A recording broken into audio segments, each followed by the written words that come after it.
रहलू हमरा बिन न रहत रहलू।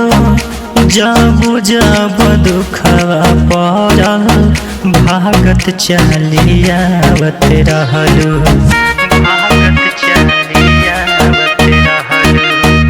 तोहरा खातिर भइल बदनाम बने घर मोहल्ला में।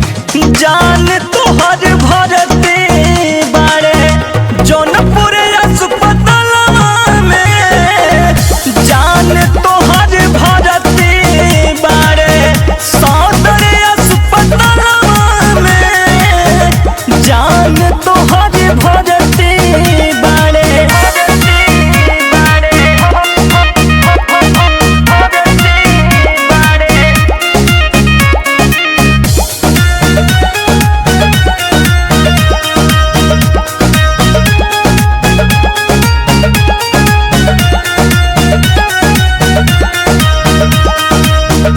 पूछलू न हाल कबो लिहलू न खबरिया। तू तो हो गईलू जान चाँद के अजोरिया।